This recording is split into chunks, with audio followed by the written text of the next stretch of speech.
Hey, good morning, everyone.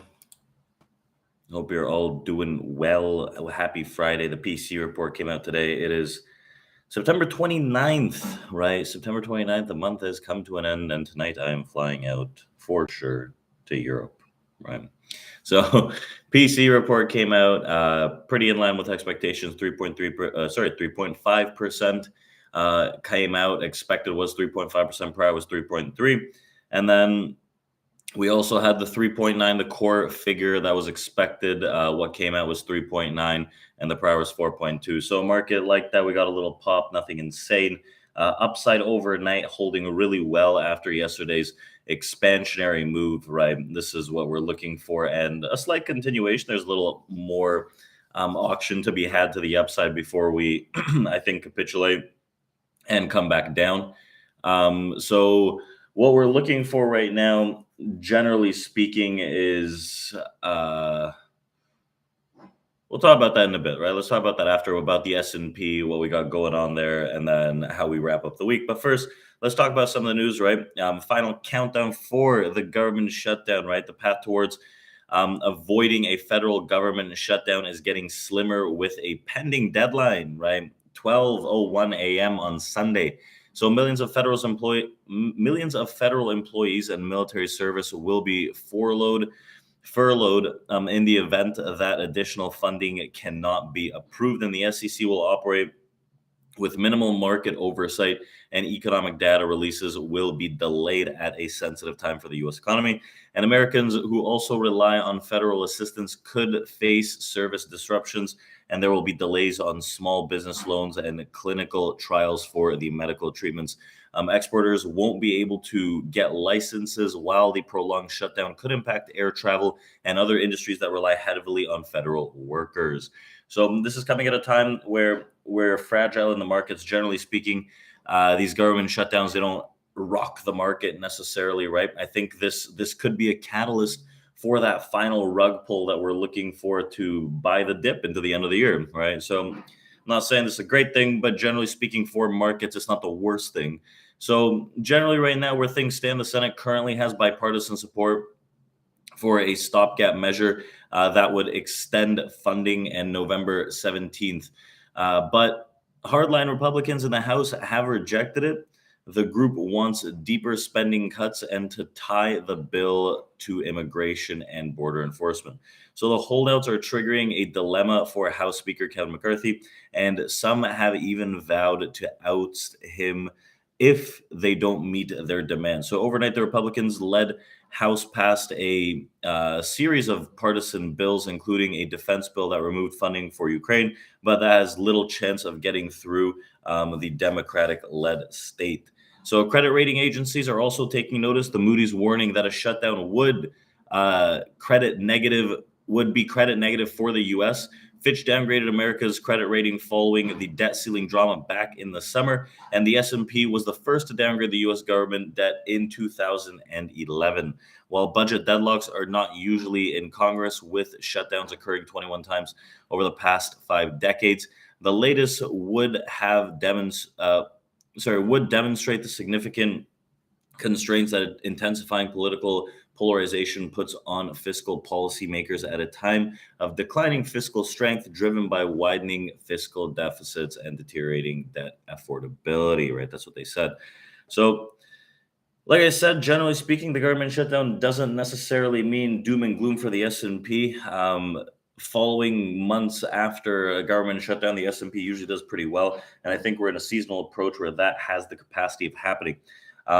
Looking at this, I think that the S&P needs that little final rug pull to get us down into areas where people are just going to be even more bullish. I think there needs to be extreme fear in the market. So, the US Treasury market, right? Bonds have been lagging and dumping very aggressively, right? So, looking at this, it's been what, 3 years of downside movement. The US 10-year is up 4.7, 4.6%, extremely high. A lot of people are talking about a credit event based on these yields, but I think there's a little more to it than that, right? US Treasury returns are on track for the worst month of the year. The bond market sell-off continued after the Fed signaled that interest rates would remain higher for longer. And the recent sell-off has pushed the 30-year yield and the 10-year yield to their highest level in over a decade. So traders are closely watching the release of what we had today, right? The PCE, to give us some kind of insight on those yields. So when I'm looking at this right now, all right, let me just look at this 10-year quickly.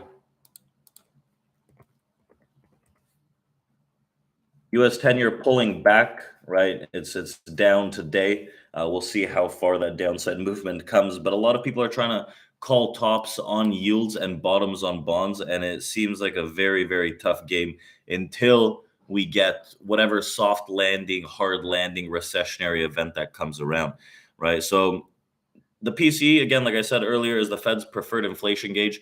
And with a tame reading, which happened, we'd assume that some of those market concerns would kind of ease over, right? We get a pull down in yields and a little upside movement in bonds based on that. So we also have Bill Ackman's bet against the 30-year treasuries has paid off, and he expects long-term treasury yields to rise even further amidst stubbornly high inflation, which, right, it has the possibility of doing. I think there's still more downside in the bond market, but right now, as it stands, let's see what gets when we get that turning point, which could be in a few months. Some of the retailers, right? Consumer stocks, retail stocks, Nike up about 9% after the close on Thursday, I believe. Let's take a look at Nike here. Yeah, Nike up very fat, right? This thing had a huge, huge sell-off. It was trading down at 90 bucks right now, near $100 pre-market on Nike. Quarterly profits beat expectations while margins continued to decline, hurt by higher product costs and unfavorable foreign exchange rates. Strategic pricing across actions offset the impact, and margins are expected to improve in Q2. China sales missed estimates due to forex headwinds, which are expected to continue over the next couple of quarters. And even so, CEO touted that Nike's market share gain in China. We feel good about the opportunities in China in coming quarters and into medium to long term. That's what he said. Retailers recently, like we saw consumers, right? Amazon even taking a massive, massive beatdown on those profit margins declining. Nike is one of those companies that got too luxurious for its own good, right? These prices are pretty high, but a lot of people are still consuming. The stock price doesn't necessarily reflect that.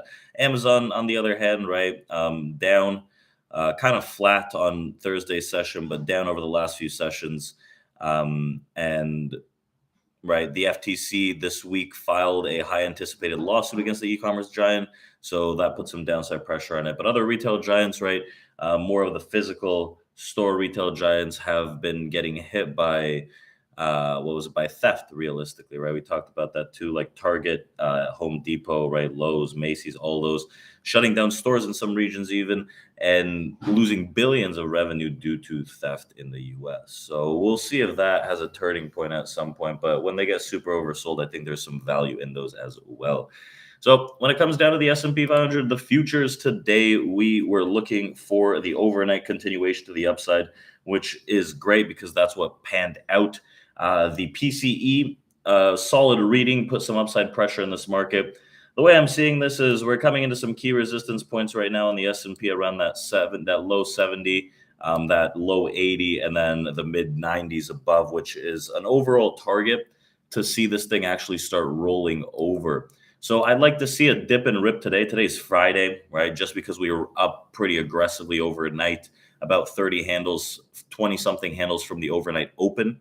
It doesn't mean that we're going to sell this whole thing off, right? There's a possibility, but it's Friday. Let's end the week on a good note. Let's end the month on a good note, because next week when we come back to the computers, it is going to be October, if I'm not mistaken. Yeah. So October 2nd is Monday, spooky time, and we're going to want to end this quarter and month on a good note, I feel. So anything back below 43.40, 43.45 downside press, in the S&P, anything back below like that 43.50 can offer some kind of downside movement. But right now, as it stands, I'm looking for dip and rips to run us back up for the completion of this dead cat bounce before maybe the US government shutdown comes through and we dump this thing. So those are a few things to take note of this morning, right? We'll see how this does shape up throughout the session, and we'll be opening our live trading room to do this with our team this morning. So I'll see you guys there. Enjoy the weekend. Happy Friday, and we'll chat soon. Thank you and take care, everyone.